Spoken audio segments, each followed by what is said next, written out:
Ok, alors bon, donc chose promise, chose due. Voilà une petite démonstration du Pathfinder.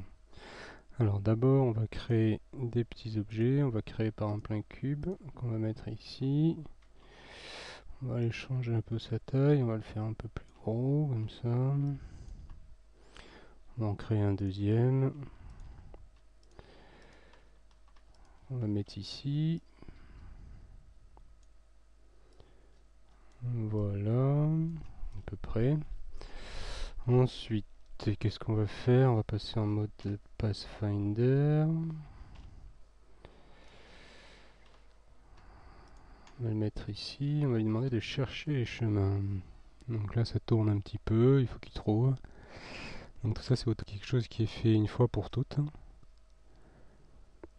Donc bon, là, ça paraît un peu long, mais en même temps, vu qu'il enregistre, c'est normal que ce soit long, hein. Vu qu'il y a la vidéo qui est faite en même temps.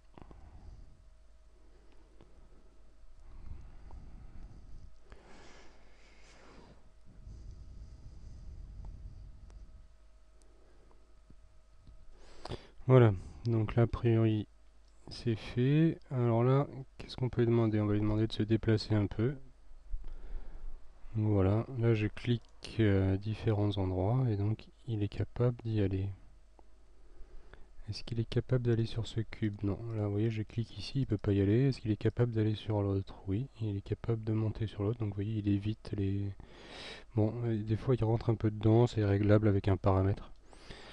Donc maintenant, qu'est-ce qu'on va faire? On va charger un objet 3DS. Donc on va charger un objet 3DS, où est-ce que je vais trouver ça? Tac. Ça arrive, hein. Déjà, il faut que je cherche dans mon arborescence où est-ce qu'ils sont. Les voilà. Alors, on va charger un pont. On va le mettre ici. On va le tourner un peu.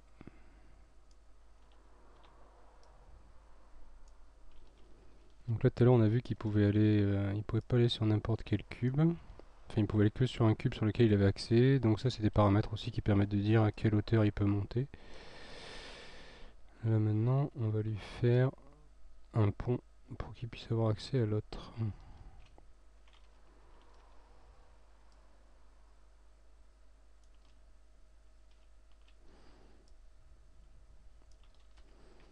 Voilà, donc maintenant, quand il arrivera ici, il pourra monter et aller de l'autre côté. On va lui rajouter un petit cube là, au cas où il veuille descendre et que ce soit trop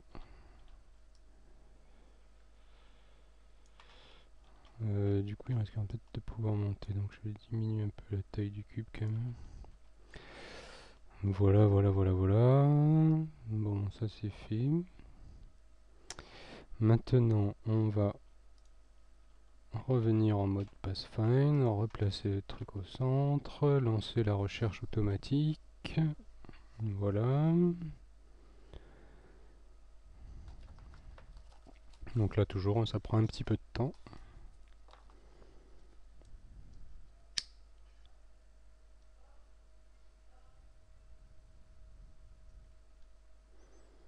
Après, il y a moyen de lui dire sur quelle zone on veut chercher, hein, notamment quand on est en train de faire l'édition d'un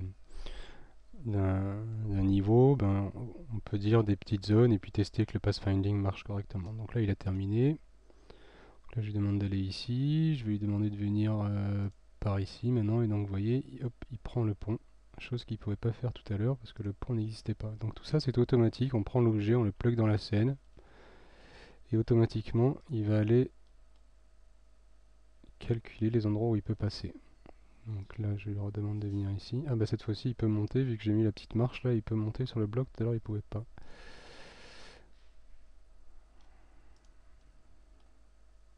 Voilà. Une petite démo rapide aussi sur la déformation. Alors, mais bon, ça, j'en suis pas convaincu encore. On va voir, hein, ce que ça va donner. Donc là, en fait, c'est un outil qui permet de déformer le terrain, comme ça. Donc là, je monte. Avec l'autre bouton, je descends. Voilà, avec la molette, je peux changer la taille de la zone sur laquelle j'agis. Pareil, monter, descendre. Qu'est-ce que je peux faire encore? Je peux changer les brushes. Donc là, par exemple, je peux mettre un carré cette fois-ci. On voit pas trop la différence à ce niveau-là, mais donc là, c'est un carré. D'ailleurs, c'était un rond, maintenant c'est un carré. On peut faire quoi? On peut faire du smooth. Alors le smooth, c'est intéressant comment? Là, je peux aussi augmenter la puissance la force avec laquelle il monte et descend les choses. Alors le smooth c'est intéressant pourquoi? Donc là avec la touche tab on change. Par exemple ici on trouve que c'est un peu abrupt. On appuie et hop ça aplatit tout ce qui est autour quoi. Voilà. Bon, les light might sont pas automatiques encore. Voilà, il y a aussi l'outil qui permet de mettre un niveau. Donc imaginons ici on a envie de construire une sorte de petite base. Hop on appuie et ça met à niveau tout ce qui est autour. Voilà. Voilà à peu près pour la première démo.